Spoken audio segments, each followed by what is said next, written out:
Bizde Qozoqlarda mandayın qancha ulkan bo'lgan bo'lsa, sonshama chet elga borib umr surish mumkinchiligi asadi degan irim bor. Salom do'stlar-ki, qandaringiz qalay? Sizlar men bugun Dinora Ibrayeva Ibn Qozoq TV kanalida. Men Arnaya Zodiakali taqrimimizda albatta yulduz sharamal olmagan chet elga ko'chib ketuv mumkinchiligini ko'rsata olaman degan so'roqqa bugungi taqrimda arnag'im keltir. Sebebi dal o'zimiz sekildi, menga hozirgi vaqtga deyin chet elga ko'chib ketib, jalbi chet elning odamini turmushga chiqib, otpasi qurib, jalbi chet elga degan qiziquvchiligimiz qayerdan chiqadi, salt dasturini, odamlarni, tillarini, nemese jayg'ana qidirib yuru, o'shanday bir qiziquvchiliklarimizni ildizi astrologiyalik ma'nosida qalay tushuntirilib keladi degan so'roqqa bugungi kunimda arnag'im kelibdir. Albatta, tushunib turganimizdek, jalpi astrologiyada zodiaklardan boshqa planetalar men uylar degan tushunukda bor ekanligini bilatan shaharsiz. Dal o'sha uylar sizga arg'aray chet elga ko'chib ketuv mumkinchiligini yaxshi ko'rsatuvchi axborotni ega bo'ladi. Jalpi tushunib turganingizdek, uylar dal zodiaklar sekildi 12 turga bo'linib, jalpi uylar men zodiaklardan jumlasi tig'iz bir-birlarining yaxshi balansi bo'lib keladi. Ya'ni toza logikalik ma'nosida zodiaklar o'ldiydan odamning qasiyatlari men mumkinchiliklarini ko'rsatkichi bo'lsa, jalpi odamning so'l mumkinchiliklari men ko'rsatkichlari qay umrlik salada damib, ko'rinib, ademlab umrga jalpi foydalanib keladi degan so'roq qo'yadisangiz, onda albatta astrologiyalik uyga qaramizga to'g'ri keladi.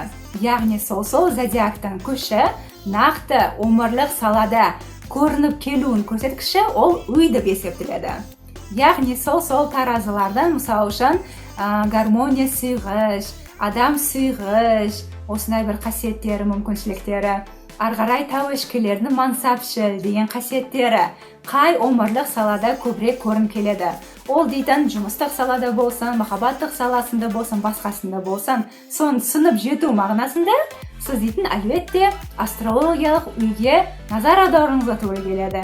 So'l jumistaq sala deb o'tirganda, jumistaq sala deganda ol deydan 6-uy deb hisoblanib, astrologiyalik ma'noda jumistaq saladan boshqa 6-uy jalpi bizning din sog'lig'imiz, bizning og'riqlarimiz ko'rsatkichi bo'lgandan so'ng albatta 6-uyda joylashgan zodiak arg'aray din sog'lig'imiz, og'riqlarimiz, jumishda jalpi qalay o'zingizning mumkinchiliklaringizni damitib ko'rsatib keluvchi kuchlaringizga ega bo'latingizni tushuntirib keladi.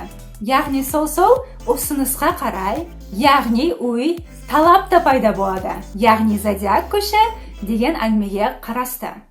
Yarg'aray bunday kurdeli axborotni talqalovdan burun siz albatta Google'ga kirib jalpi рассчитать натальную карту онлайн deb yozib, tipda o'zingizdan tug'ilgan soatingizga deyin ademlab yozib chiqargan bo'lsangiz, albatta chet elga ketuv mumkinchiliklaringizda 100% ma'nosida hisoblab ademlab chiqarib olgan odam o'zingiz bo'lib kelasiz.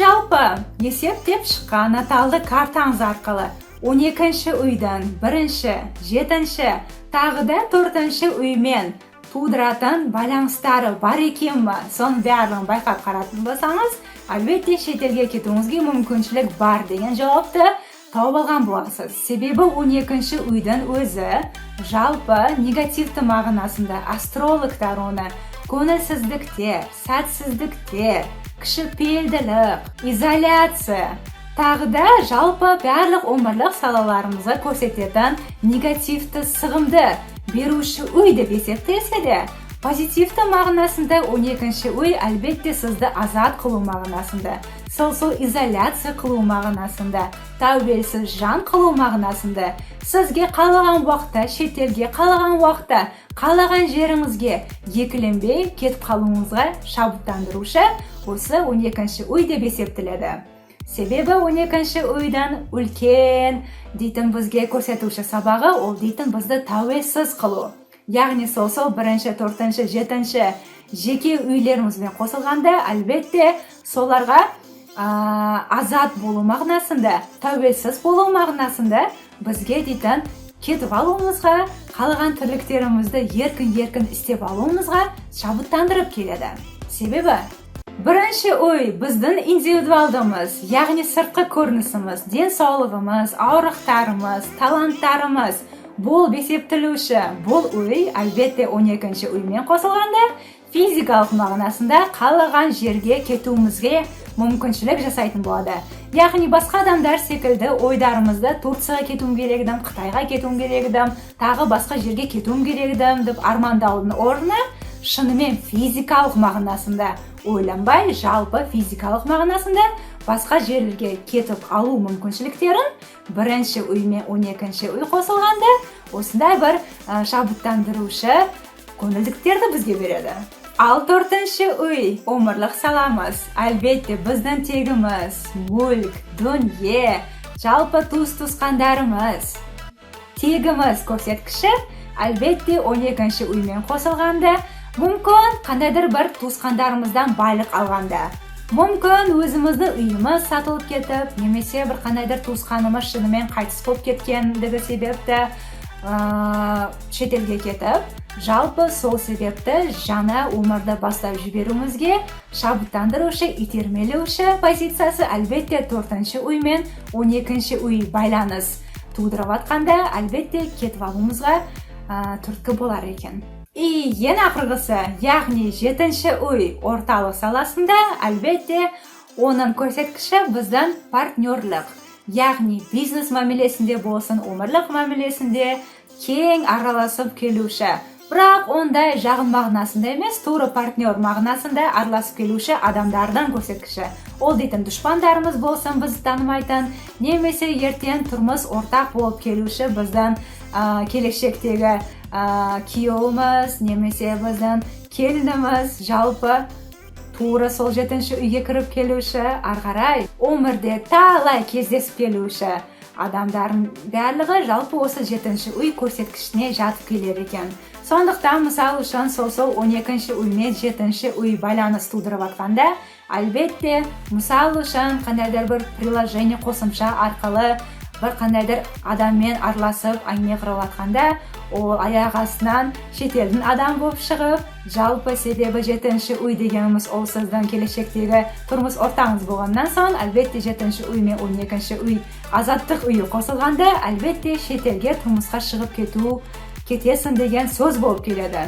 Немесе сол дұшпандарыңыз тағы да 7-ші ой себепті, мысалы үшін үйіңізден, жұмысыңыздан айырылып, кетіп қалуыңызға түрткі болушы.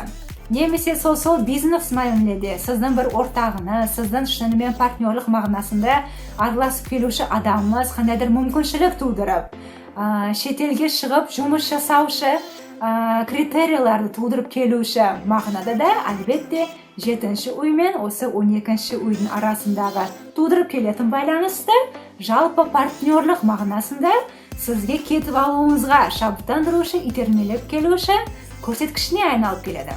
Ақырғы 12-ші оймен байланысты біздің көрсеткішіміз жалпы 12-ші ойыңызде қанша көп планеталар жайғасушы болатын болса, ол да сізге шетелге көшіп, жалпы сияқты өмір сүріп келесің рахаттанып деген ақпаратты беріп келер екен.